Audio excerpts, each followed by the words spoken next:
John McDonnell, who's Shadow Chancellor for Labour, and Michael Fallon, the Defence Secretary. Mr. Fallon, if this is right, it was a terrible error to call this election in the first place, wasn't it? Well, let's see some actual results to see if this is borne out. This is a projection. I think you made that clear. It's not a result. These exit polls have been wrong in the past. I think in 2015 they underestimated our vote. I think in a couple of elections before that they overestimated our vote. So I think we do need to see some actual results before we can interpret this one way or the other. Well, put it like this, if this were to be close to the result, in other words, that you maybe just had a majority, you certainly wouldn't have what you were all looking for, which was a big, safe majority in the House of Commons. People were talking about majority of 30 or 40 or 50 only a few weeks ago. Well, we didn't. I never believed the original poll showing us 20 points ahead. In an election, you get a tightening between the major parties.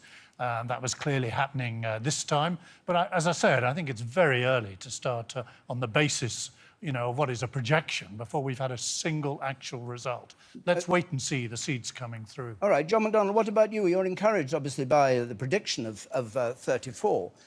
If that happens, you and Jeremy Corbyn remain in charge of the Labour Party, presumably.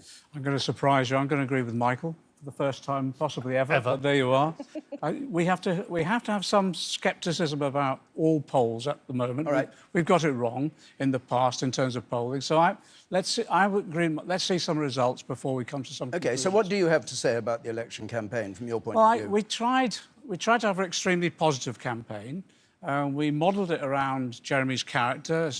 If you remember when he stood for the leadership, his slogan at the time was honest politics, straight talking, and that's what we've tried to do, a positive campaign throughout. And if it is reflected in this sort of levels of support, I think it does change the nature of political discourse to a large extent in our country now. Because I think people have got fed up of the yaboo politics and some of the nasty tactics that have gone on in recent years. And I think a positive campaign, if it comes out like this, I think it will improve politics in this country overall. What did you think about their campaign? I thought it was pretty nasty. I thought it was very nasty. I thought at times it dragged us into the gutter, and I didn't like that. But let's put that to one side. If the result is anywhere near like this, it means positive politics has actually succeeded. Nasty campaign?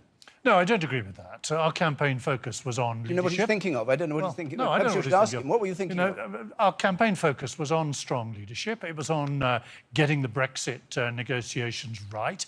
It was on setting out some of the big social and economic challenges that face this country, which, frankly, leaving aside any of the personal stuff, Labour ducked. They pretended there was some magic money tree, and they never really answered Michael, how they were going to spend billions on this. Right, well, let's not refight the campaign. Okay, You've got Brexit talks starting in 11 days' time from now, really serious talks about the future of this country. Absolutely. That was hardly discussed in the campaign. There wasn't a stall laid out on Brexit, and now, if this is right, Theresa May hasn't got the sort of massive support from the country that she was hoping to get to allow her to do whatever it is she wanted to do, which she never told us. No, we did bring the campaign back to Brexit, and we never said what kind of Brexit you were going to have. Oh, we did. We set out the 12 negotiating objectives. We set out that we want a deep and special partnership with Europe based on economic cooperation, being careful about the trade we already do with Europe while looking for new markets. We never really, Michael, we never really got into the... Honestly, also on security cooperation. Michael, let's be honest about this. Share intelligence. We never really got into the debate on Brexit that we should have had. But also, what... Was that your fault as much Well, as I think just generally we didn't. Did you have a policy on it? Well, yes, we did, and I think you we could have... another referendum? Well, no, not at all. You know that. See, that's the sort of politics that people are rejecting.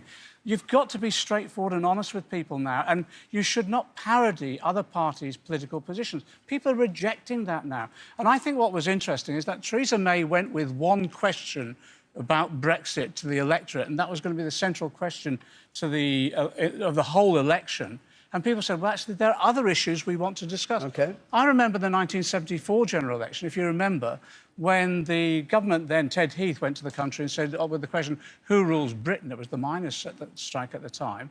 And people said, well, that isn't what the question is. The question is about our living standards, about our public services. You didn't, frankly, have the balls to put country before party.